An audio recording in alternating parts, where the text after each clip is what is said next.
ৰূপহীহঁতৰ লাওখোৱা প্ৰাথমিক শিক্ষা খণ্ডৰ উদ্যোগত দিব্যাংগ সপ্তাহ উদযাপন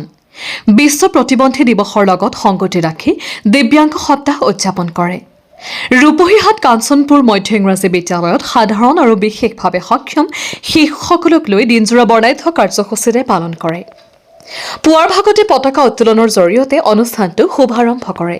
ৰাইজৰ মাজত সজাগতা বৃদ্ধিৰ বাবে শিক্ষাৰ্থীসকলৰ হাতে হাতে বিভিন্ন প্লে কাৰ্ড লৈ ৰেলী ওলায় সাধাৰণ শিশু আৰু বিশেষভাৱে সক্ষম শিশুসকলৰ মাজত খেল ধেমালি কবিতা আবৃত্তি চিত্ৰাংকন প্ৰতিযোগিতা অনুষ্ঠিত কৰে উক্ত অনুষ্ঠানত কাঞ্চনপুৰ মধ্য ইংৰাজী বিদ্যালয়ৰ অৱসৰপ্ৰাপ্ত শিক্ষক জয়কুমাৰ ৰায়ৰ লগতে বহু গণ্যমান্য লোক উপস্থিত থাকে চৰণ কৰিলে ল'ৰা-ছোৱালীসকল মানে উপকৃত হ'ব লগতে সেইসকল এই সমাজৰ লগত সামাজিকভাৱে মানসিকভাৱে শাৰীৰিকভাৱে দৈহিকভাৱে ভৌতিকভাৱে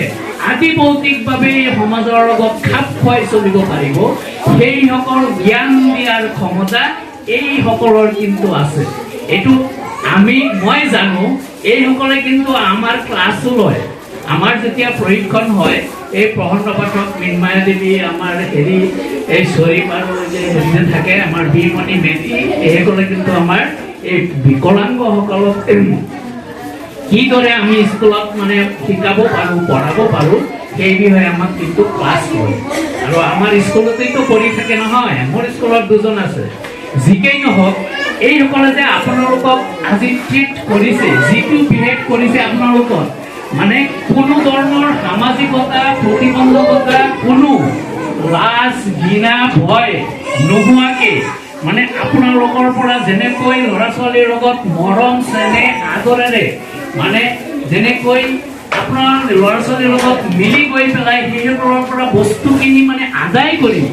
ইয়াত যিহেতু প্ৰতিপন্ন কৰিছে এইখিনি মই ভাবিবই পৰা নাছিলোঁ মানে চবৰ লগতে একেবাৰে মিলি গৈছে আমিও সহজে নোৱাৰোঁ বুজিছে এখেতসকলৰ ইমান অভিজ্ঞতা আৰু এক্সপিৰিয়েঞ্চ আছে গতিকে এই ধন্যবাদটো এতিয়াহে দিলোঁ এখেতসকলক আগতে আপোনাৰ আৰু আমাৰ কথা কৈ লৈছিলোঁ এতিয়াহে মোৰ ফালৰ পৰা এখেতসকলক অশেষ ধন্যবাদ অশেষ অভিজ্ঞতা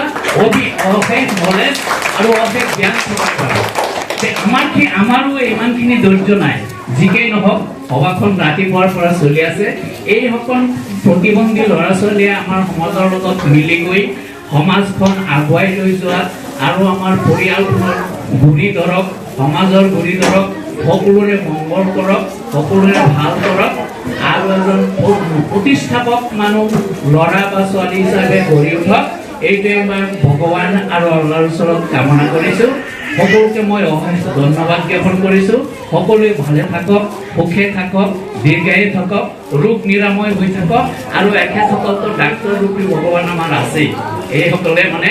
চেষ্টা কৰিব থেংক ইউ সকলোকে ধন্যবাদ